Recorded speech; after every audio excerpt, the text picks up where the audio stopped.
కాలీవుడ్, మలూడ్, శాండిల్వుడ్, ఆఖరికి బాలీవుడ్. ఎక్కడైనా లోకలే ఇప్పుడు గ్లోబల్.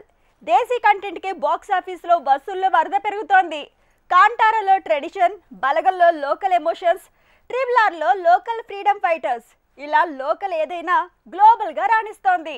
సినిమా ఫేట్ ని నిర్ణయిస్తోంది. అసలు లెక్కే మారిపోయింది. లోకల్ మూవీస్ అంటే ఒకప్పుడు రీజనల్ కహానీలనే తీసేసే బాలీవుడ్ జనం ఇప్పుడు కంటెంట్ కి లోకల్, గ్లోబల్ అని తేడా ఉండదని గ్రహించే పరిస్థితి వచ్చింది. అంతగా లోకల్ కంటెంట్ గ్లోబల్ లెవెల్లో దూసుకుపోతోంది. పుష్ప 2 అంతకు మించేలా ఉంది. పుష్ప నిజానికి ఊరమాస్కం లోకల్ తెలుగు కహానీ, కానీ దేశవ్యాప్తంగా ఊపేసింది. ఇప్పుడు బలగం 10 భాషల్లో దేశవ్యాప్తంగా జనాలను కదిలించబోతోంది.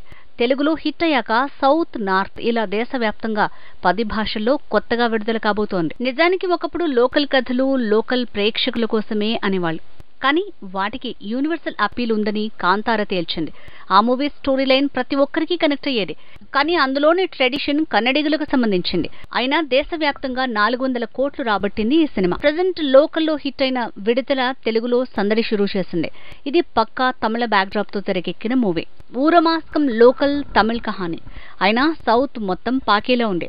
ఇంతగా ఇతర భాషలో సందడి షురూ చేస్తుంది. మ్యాటర్ ఉంటే అది రీజనలా, నేషనలా, గ్లోబలా అని ప్రేక్షకుడు చూడట్లేదు. కంటెంట్ ఉంటే అందులో ఉన్న కటౌట్ ఎవరిదైనా క్యూలు కట్టేస్తున్నారు ఆడియన్స్.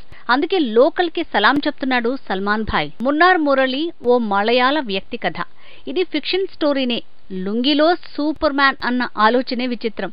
అలాంటి మూవీ మలూడ్లో తప్ప ఎక్కడా ఆడదన్నారు.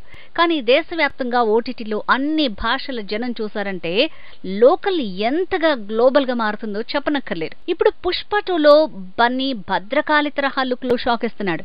పోస్టర్ తో మైండ్ బ్లాంక్ చేశాడు. అసలు పుష్పనే లోకల్ కథ అంటే పుష్ప 2 మరీ రూటెడ్ స్టోరీ అనేలా గ్లిమ్స్ తో తేల్చింది సినిమా టీం. ఒకప్పుడు ఇలాంటి పోస్టర్లు వస్తే రీజనల్ మూవీనే కదా అనుకునేవాళ్ళు, కానీ ఈ లోకల్ మూవీ కోసమే గ్లోబల్ గా సినీ జనం ఎదురు చూస్తున్నారు. అంతగా కంటెంట్ ఇప్పుడు మార్కెట్ ఫేట్ ని డిసైడ్ చేస్తోంది.